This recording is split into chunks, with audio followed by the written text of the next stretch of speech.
Greetings of the day. In this video, we shall discuss about the algorithm of extubation in the ED. So, the patient should meet the criteria. You can see here all criteria should be met.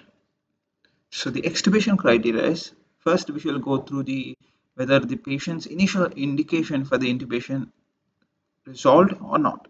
So, first the resolution of the initial indication. Next is ability to oxygenate and ventilate on minimum ventilatory setting.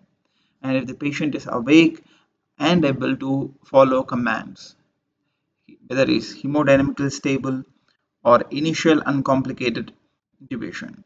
And in case of expected ability to maintain airway patency post extubation and anticipated hospital course that does not require mechanical ventilation.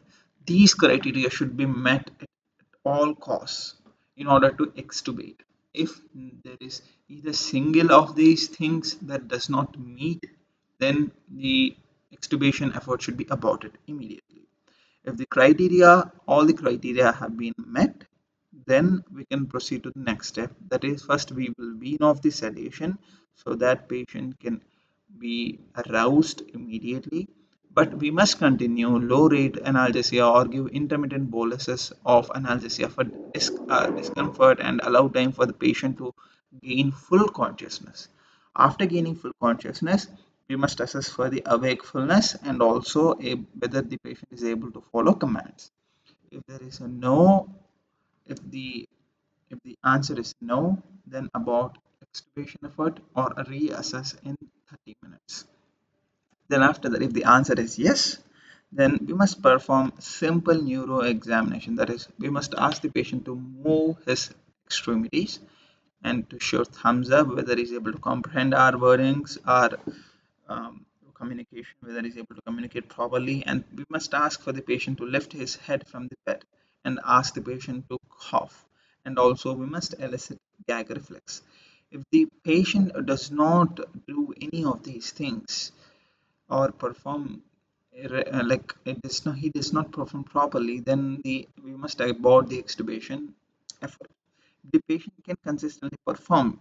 See, the patient, the wording is important here. The patient can consistently perform these tasks, then we can do cuff leak test on the patient that are high risk for laryngeal edema. If the cuff length is more than 110 ml or less than, if the cuff length is less than 110 ml, we must consider pre-treatment with the IV methylprednisolone and reassess cuff leak in 4 to 6 hours. Okay, so or about extubation effort.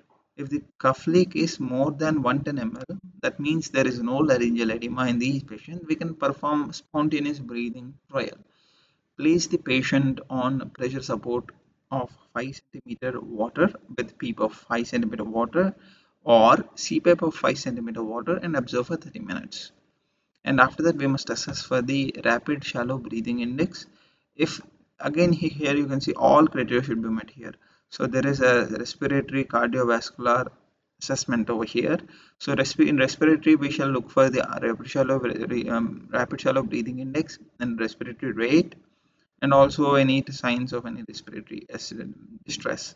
And also in case of cardiovascular, we shall look for this BP, like BP of between 290 to 200 without any vasopressor support, and heart rate of 160 to 140, and tidal volume of more than 5 cc per kg, and oxygen saturation of more than 92, and PaO2 of more than 70 on at least FiO2 of 40%. No signs of increased anxiety or uh, altered mental status. If the answer is a no to all of these criteria, then we must abort the extubation effort. And if answer is yes, then we may proceed to the next. That is, we can extubate the patient. After that, we must place the patient on supplemental oxygen as needed and encourage coughing and deep breathing.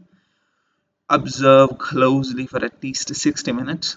If the respiratory distress is present or absent, we must.